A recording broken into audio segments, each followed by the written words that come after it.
Hello, everybody. Hello, hello, hello. I know it's Easter, but I think this is a good one to fit in for Easter. We've talked about this before, and people have had a lot of questions about it. So I decided since it's Easter and we're all thinking about food, we're going to talk about survival cooking, and we're going to talk about how you can protect yourself during a SHTF, how to cook.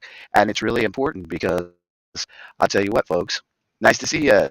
Suburban Hillbilly, happy Easter to everybody. Happy Easter. Let's give our Lord up above a thank you this morning or this afternoon with one gospel song, and then we're going to get into survival cooking and a SHTF scenario. And I want to talk about it in depth. I brought out some things. I'm out here. It's a beautiful, beautiful day in the forest. Absolutely stunning. So let's give praise where praise is due this morning, this afternoon. It is the day that He has risen for us, and I'm glad to see everybody. Hey, Royal Linus, nice to see you. So let's get our praise on for just a few minutes and let people roll in, and then we're going to talk about survival cooking in an SHTF scenario. It is a beautiful day to be alive. You know, it is definitely a beautiful day, but the things that we can learn are definitely, definitely important. It's a beautiful world out there, folks. Hey, Lenore. Hey, Elaine. Mama Freddie. Happy Easter, everybody. Let's get our there is something praise on a little beneath. bit, let people roll in, and then we're going to talk It's a about leap of faith, SHTF looking out here, of course. a step away from the comfort zone and be a little brave. So take a look around you. How far can you see? How far do you think you can run? Standing on your knees. It's a beautiful world out there. Just don't pass on the dare. If you have the will and a moment to spare, it's a beautiful world out there. It's a beautiful world out there. It can be a bit frightening, something you don't know. You need a little enlightening, it'll make you grow. It's a beautiful world out there. Just don't pass on the dare. If you have the will and a moment to spare, it's a beautiful world out there. It's a beautiful world out there. Oh, it's a beautiful world out there. Just don't pass on the dare. If you have the will and a moment to spare, it's a beautiful world out there. It's a beautiful world out there. Oh, if you have the music has crazy things going on. I think I have to re-download music. But happy Easter, everybody. Lady Casca, you're, well, Lady Casca. Happy Easter, everyone. Happy Easter. I'm glad to see everybody. So you got to excuse the Ozark wink. That means that I got teeth pulled in until I get my new teeth. Well, I got the Ozark look going on. But I really want to talk about this afternoon. Happy Easter, little boots. Could you bring me some deviled eggs, please? That'd be great. You were spring cleaning. Well, Elaine, I'm glad to see you. Happy Easter, George. Everybody rolling in. Ham smoking. Sounds good. Great. Y'all are cooking it up. And that's why this is a good topic, you know. Um, I've been doing and adding on to this survival series, and I think, let's put that up. That's what it's all about today. But, you know, the good Lord wants us to use our brains and be smart about the things that we do. So I want to talk about the SHTF cooking. I think that, you know, the first few days in a true, let's make the scenario a true SHTF scenario. If you live in a rural area, you'll be a little freaked out at the situation, but overall, you're going to be able to get by, right? And even better, if you have enough of everything to keep you going for at least 18 months. Now, some of you that are new in prepping, you're probably going 18 months. Holy smokes! I was just thinking 3 or 5 days, but let's take a worst case scenario, 18 months, right?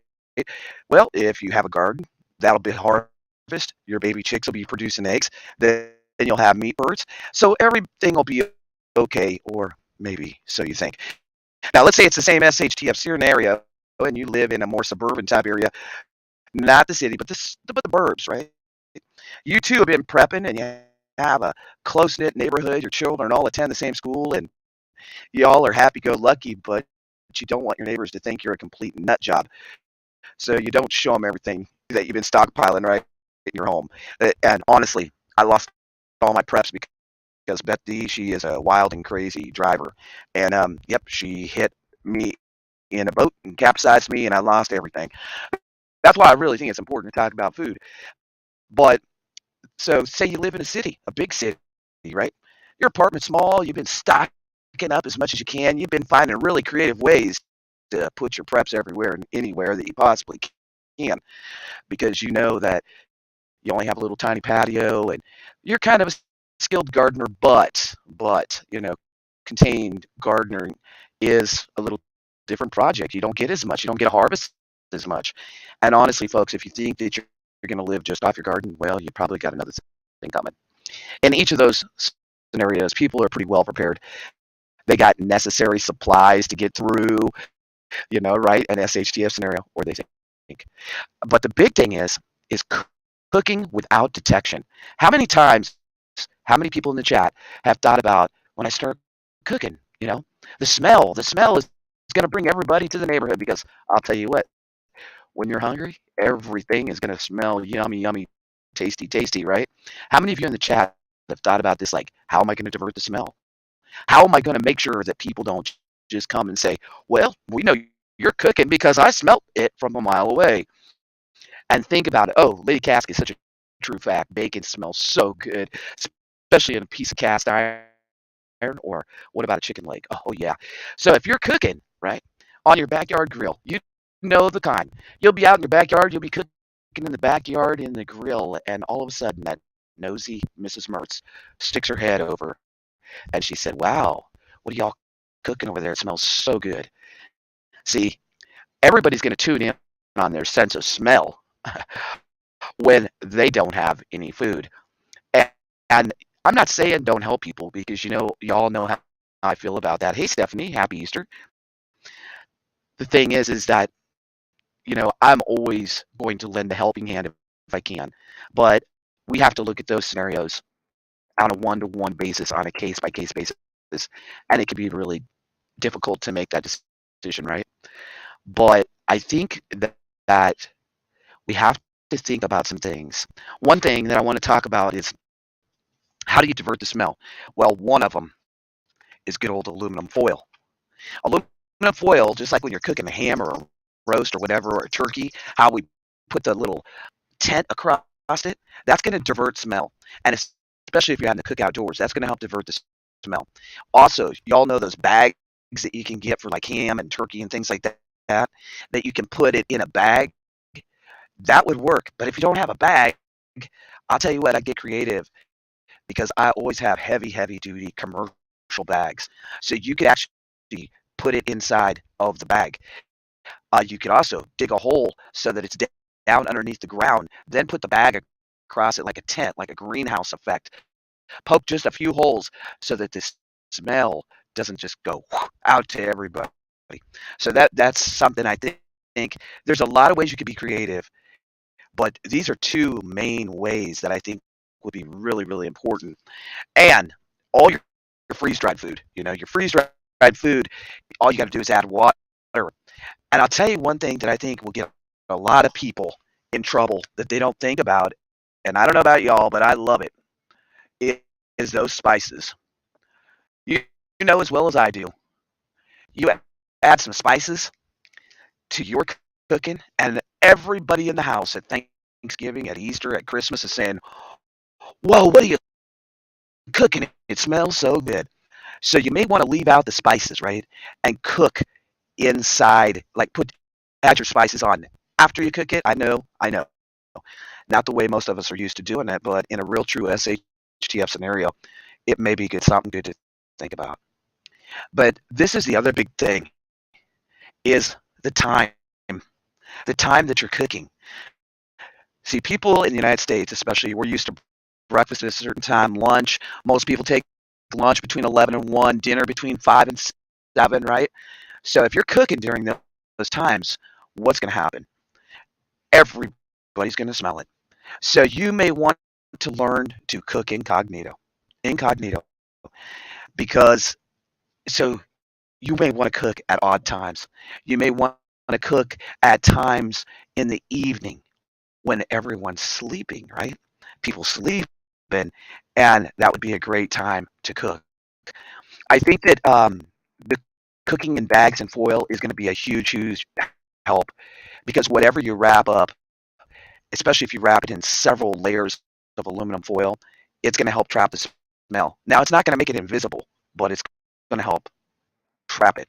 And I think that that will definitely help. Freeze dried foods are really good because all you have to do is add hot water, boom. And, there is a link. We are an affiliate of My Patriot Supply. I'm going to do a cooking show with all different ones, not just from My Patriot Supply, but I have about 10 different kinds of MREs and freeze dried food. And I'm going to come out and I'm going to make a little buffet for me and Dragonflies. And we're going to do honest to God, down to earth taste tests. Happy Easter, Independent United. So we're going to put some of these brands up against each other, like Ready Wise, My Patriot Supply, uh, all different ones. And I'm going to tell you the truth on are they good or do they taste like crap, right? So we talk about the spices, the time of day, and then many of you may have the capability to cook or to continue to cook inside of your home, but you're still going to need to pay attention to all the points that I just talked about because keeping your situation as quiet as possible is going to keep you being able to have food. Now, you also need to think about the risk of burning your house down to the ground if it's not ventilated properly. So, there comes another situation. Indoor cooking on the wrong appliance is I'm not recommending that in any way, shape, or form. That would be just about the worst thing you could do. But I think generating sound and smell, like if you have the luxury of a generator, making you able to heat your home, run the lights, your appliances, you need to consider yourself really lucky. But you also need to consider yourself a big fat target. You're going to have an X across your back because it's going to be loud and noisy. And that's going to make your home a target for those who are not as fortunate as you. So instead of investing in me personally, and we have not invested in a gas generator because I learned from gas generators that when we were out in the RV, they are so loud that like it would keep me awake. Somebody else running their generator would keep me awake. So that's like not a great thing. Welcome to the chat point fire.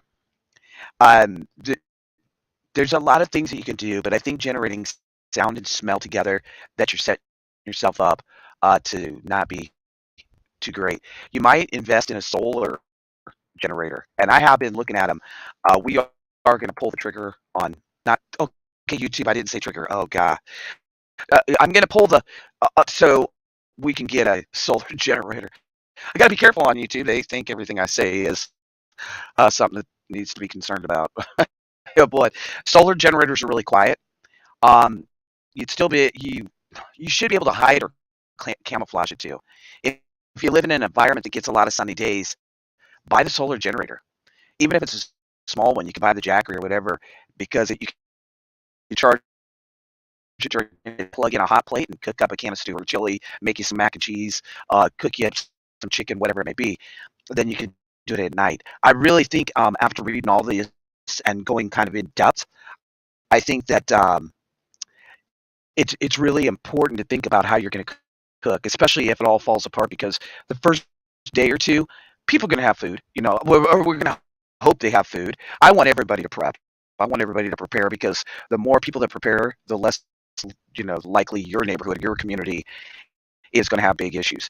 So I want everybody to prepare. I think that we should all be prepared for any type of catastrophe. Maybe the SHTF, maybe the world as we know it gone. Well, I think that already happened in 2018 and 19. But you know, Also, a big thing that me and Dragonflies did is that we started really eating leftovers because everybody's feeling the cash crunch, and so that's another thing that I think that you could save yourself some headache, especially in the SHTF, is don't waste food. And the day an SHTF happens, say if it happens on the West Coast or if it happens in Canada or it happens at our southern border, I would say that that day, that minute, that hour, start rationing your own food. Be prepared. And then if things boil over, well, then you're still on the up and up and you still have a food supply, right? Um, Trash is going to alert others to what you have. So you need to try to keep your meals small so that there's no food waste. And that's like, I think, really important because if you're throwing out food, now we live out here in 350 acres. For you that have never seen it, let me flip you around here real slowly today. It is a beautiful day in the forest. But so all you new folks that have never seen where I live out in the middle of about 350 acres of the Ozarks. It's absolutely stunning. And isn't it a gorgeous day? We got lots and lots of bees, but things are starting to turn green. And this is probably my favorite part of the year in the Ozarks because it is absolutely gorgeous here. So for any of you new folks, welcome to the OTWP. We're glad you're here. Um, so think about your garbage and think about how you can recycle, reuse, and repurpose things. I already do that. I think it's really important because if you leave stuff laying around, you're going to invite pests in. You're going to invite uh, disease and sickness and bacteria, and you're going to have all these things add up on you real quick. And if you don't have, like, out here, we have a burn pit that I just showed you. But think about this. What if, what if you don't have that capability and you're throwing out bag after bag after bag of garbage? People are going to notice what's going on. I think the big thing is you don't want to be the soup kitchen, right? These are just a couple examples that I've been talking about how you can practice, how you can think about your preparing of your survival cooking. Try cooking outside a few times. Go out and go camping and don't take a bunch of stuff with you. Take a cast iron pan, create a fire, learn the skills because those skills could keep you alive in 23 and 24. I think as the dollar collapses, we're going to see more and more things that are probably going to shock a lot of people. But I think the biggest thing is that it's really important to keep doing things, to keep taking the steps and doing the legwork. The legwork is going to save you, and learning the skills is going to be a really, really good thing. What's up, Josh? Happy Easter, man. Happy Easter, Barb. Happy Easter, Point Fire. Tamra, good to see everybody. I hope that I'm going to do a short live tonight. Um, Tonight we have proper trivia. I just thought it'd be fun for people that are solo or don't have family tonight to get together and we'll do proper trivia. And it's going to be a fun night. Of course, we always have fun at trivia. Yeah, yeah, George, I know already. That was from the air conditioner. You always got to point that out to me, George. 8 hours of light. Yeah, definitely keep doing the legwork, keep doing the things that you need to do. The most important thing is when you're cooking at SHTF, have some other capabilities of how to cook. This is probably my favorite little oven because it's so small. It's about as big as a wallet, right? The nice thing is it's adjustable. I showed it before when I cooked chicken out in the forest before my other channel got taken down. But I think I'll do another cooking little class and show some different foods on this. And when I set up the buffet, when I'm doing cooking all the MREs, when we have the next survival cooking, uh, yeah, it happens, Stephanie. I'm out in the forest. It does happen. When we do the next cooking class, right? I think I'll bring out 3 or 4 different cooking stoves that I have, and then we could do it that way. And um, also, these little fuel tabs, they don't cost very much. They last about 3 to 5 minutes. Now, the taller they are, the longer they last. But remember, it only takes 3 minutes to boil a cup of water with one of these tabs, 3 minutes. And so one of these tabs will get your water boiling. I am going to work on a new mic system, and we're putting in, Stephanie, we're putting in another amplifier. So we're going to have double internet out here, and I'm hoping that it works, but it is what it is, right? I hope that you still enjoy the show. I hope you can still take something from it. When I'm outside like this, the mic does crackle up some. I'm hoping that, adding the amplifier outside and adding the other Wi-Fi box is going to help a lot. We'll see.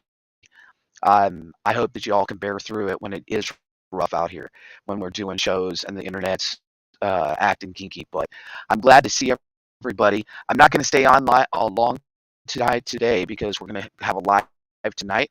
I mean, Dragonflies have some things to do here around the homestead. We're really working on our water and rain catch. I'm adding to it, as I told you all. So right now, this is really, really good news. We added just a small piece of gutter off of the cistern building, and we're roughly catching with 1 inch of rain. With 1 inch of rain, right? We are catching somewhere between 500 to 1,000 gallons of water, depending if I can get out there and switch it. But the thing is the rain catch has been very successful, and we're going to continue to do it. Um, and I'm going to expand it quite a bit. So I appreciate everybody being here. I hope you all have a nice Easter afternoon. Goblin King, what's up, man?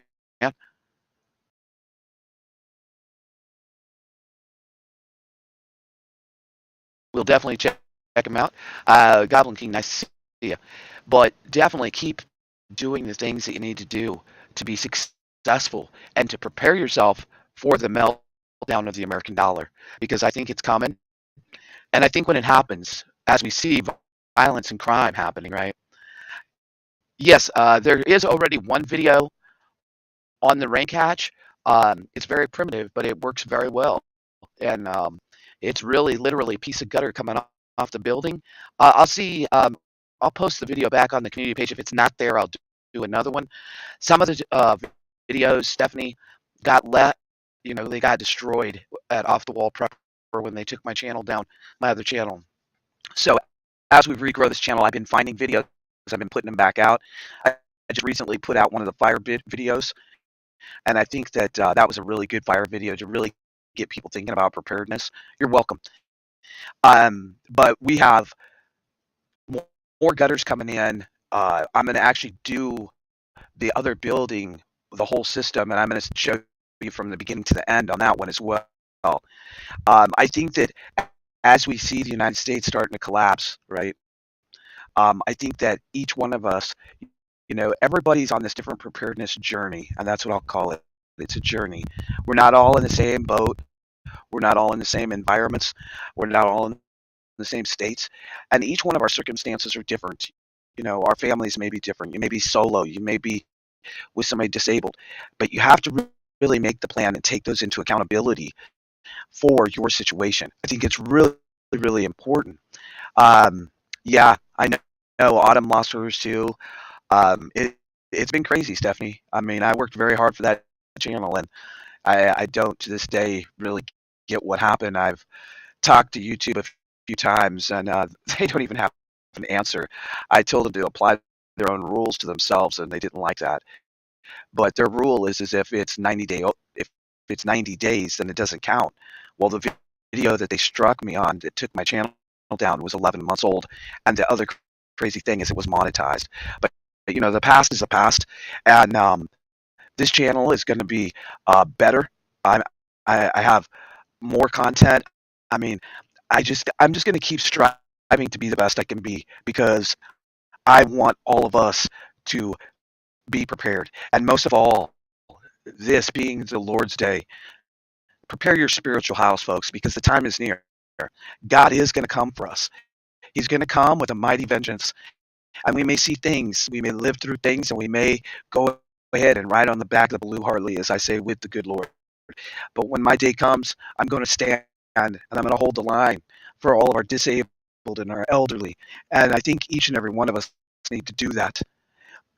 But, excuse me, what we really need, we need to prepare our spiritual house for what's happening. Get right with the Lord. Get more into the book of the Word. Prepare your mind. for your spirit, and most of all, pray it up and surrender it up because that's what's going to get you through. That's what's going to get you through. Um, when we see people starving in front of us, that's going to be very scary for most of us that have never witnessed something like that. And the thing is, folks, is that hold on to your faith, walk in faith and not fear, as we've always said here at the OTWP, because God is with us. This we are living in the days of Elijah. We are living in the book of Revelation. And yes, Point Fire, I just did a special last week, last Sunday, on putting on the full armor of God and what that exactly means, biblical. And folks, the main thing is that you have to get centered to the point that no matter what comes at us, that you're ready, that you know that God is with us. And that's so important. And you all know that I used to just say centering because people don't like it here on the YouTube when you talk about God. But God is the Alpha, He's the Omega, He's the beginning, He's the end. Today, He has risen from the tomb for me and you to forgive us of our sins. And that's the truth.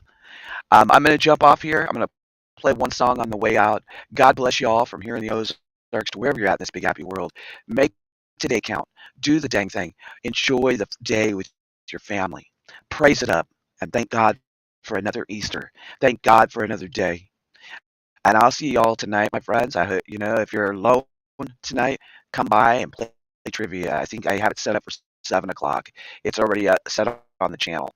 But remember, when you're cooking outside in the real SHTF, y'all figure out a way to divert the smell because people are going to know that smell is food when they're hungry. God bless y'all. And I truly care about you. I'm happy to see y'all. It was a very long week for me, but good things, as I always say, good things are coming. We all know that. We all know good things are coming.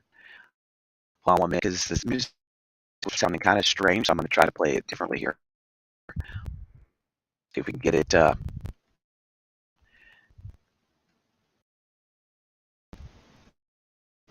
we go. Because and I know that we don't have nothing to worry about because good Lord's coming. Blessings to y'all. Big, huge prepper hugs from me to you. I miss y'all.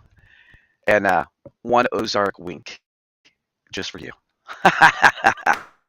I can't wait to get my partial, but you know what? It is what it is. And you all know me. I'm happy because God makes me happy on a daily basis.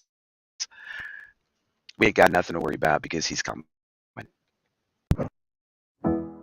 I got nothing to worry about when you're by my side.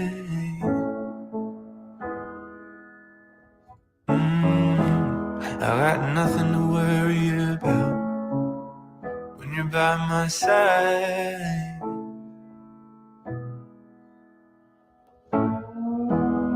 I looked out and I saw the rain. I wanted it to go away. I felt the weight of it all come down. I braced from the deafening sound. But you were there, holding my hand.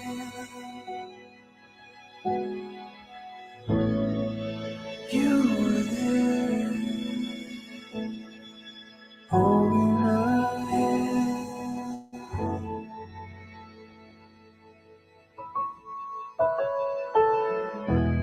I got nothing to worry about when you're by my side.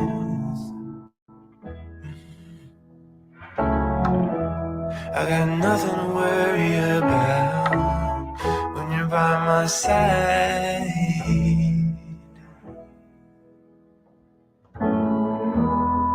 I bled from the wound for at least a year. I couldn't clean myself up. I reached out for the bottom rung. You hoisted me up.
my side.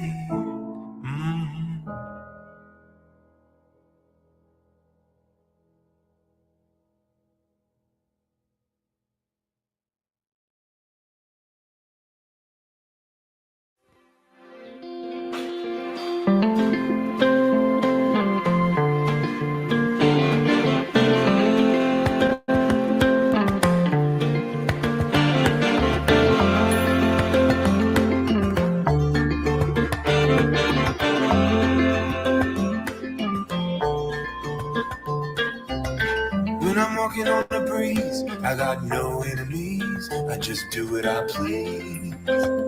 Yes, sir. I ain't got no things, no money, no means, just a wind in the wings. Yes, sir. I got my feet on a cloud and I won't come down.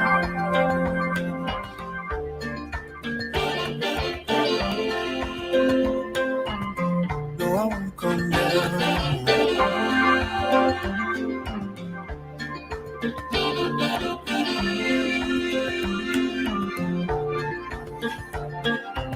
I used to bounce on knees, fresh from the oven, chubby and carefree. I had a mind at ease. Now I oversee the trees, birds and the beasts and the man and his empty deeds. I see everything. I got my feet on a cloud and I won't come down.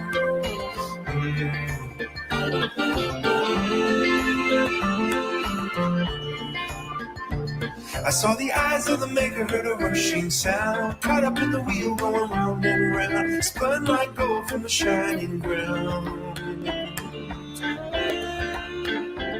I got my feet on a cloud and I won't come down. Do-do-do-do.